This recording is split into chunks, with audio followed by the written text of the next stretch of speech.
Ah ben! Ah ben! Hey! Salut, citoyen! Hey! T'es encore là! Ah ben! Quel tort! Citoyen! Oui, oui, citoyen, reste!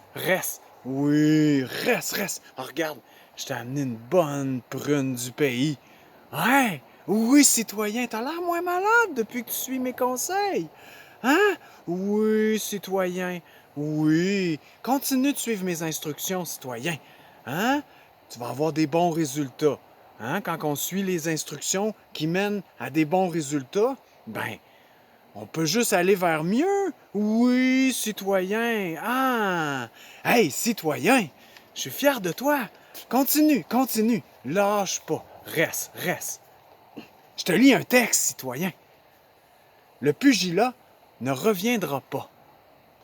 Mange ta prune pendant ce temps-là. Nos ancêtres vivaient en communion viscérale avec la terre. Un lien d'éros se dégageait de chaque geste. Une relation intime se nouait entre la force de l'habitant et la terre. Le doux soleil printanier réchauffait les sillons et les cœurs. Les sommeils allaient être déposés par une main amoureuse, pleine d'espoir en l'avenir. Un lien d'éros reliait l'habitant, sa maisonnée et les récoltes. L'habitant, la maisonnée et les récoltes se reproduisaient de saison en saison dans la joie. Il fallait une bonne dose de confiance pour atténuer le chagrin et la mort, compagne indissoluble de la vie sur terre, au même titre que le bonheur et la contemplation. La vie reprenait toujours le dessus et la joie redonnait espoir. On mourrait riche d'expérience et fier d'avoir vécu dans ce pays-là. Lorsqu'une idée nourrissait la dissension, par manque de consensus collectif, le oui et le non s'affrontaient à travers les deux hommes forts du village. Deux petites tapes au sol suffisaient pour mettre fin au dilemme. Le victorieux aidait le vaincu à se relever, car lorsque revenait le temps des récoltes, nous étions tous frères. Les partisans du vainqueur célébraient et les vaincus se préparaient au prochain combat. Une rigolade, une sérieuse rigolade. La prospérité apporta beaucoup d'hommes sages, qui apportèrent de nouveaux dilemmes.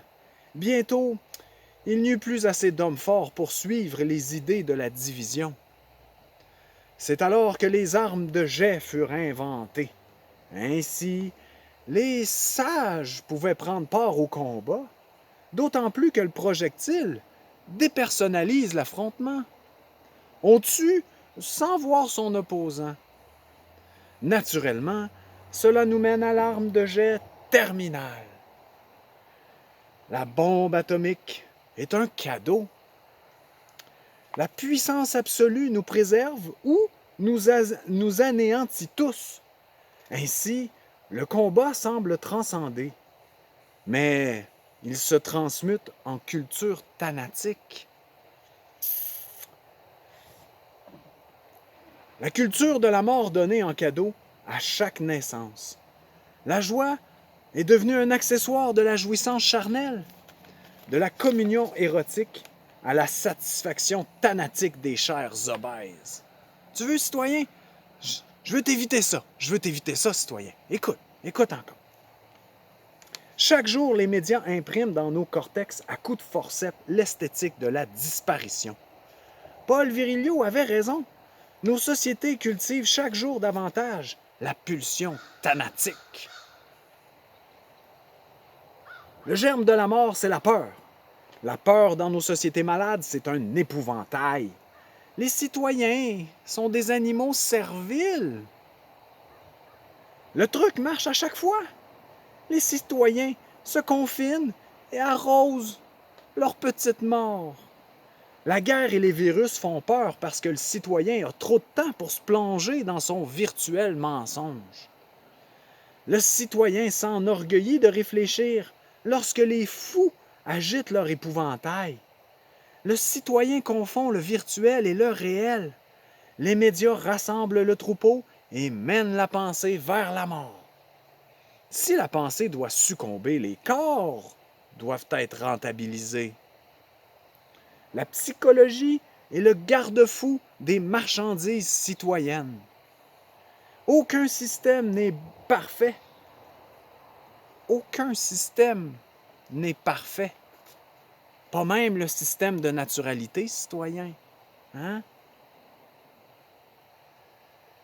Parfois, la conscience malheureuse déambule trop près du précipice et jette son corps flasque bourré de psychotropes dans le vide.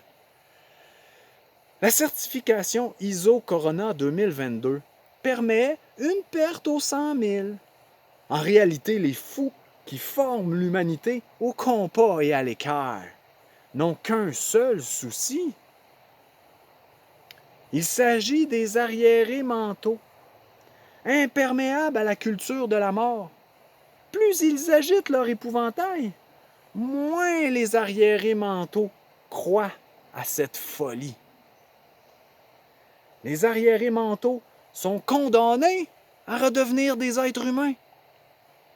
Ils découvriront la suite historique de la pulsion érotique archaïque, celle qui ne laisse pas de place pour la pensée schizoïde, celle qui n'a pas d'autre préoccupation que se nourrir, se vêtir, s'abriter, puis se déplacer. Ainsi, le don naturel de la pensée servira totalement à reproduire l'humanité. Ces Abénakis du futur regarderont l'épouvantail, riront de bon cœur et passeront leur chemin. À ce moment, qui aura la meilleure part de l'avenir? Hein, citoyen, tu veux-tu un bel avenir? Tu l'aimes-tu, ton pays? Un bel avenir pour tes enfants, citoyens?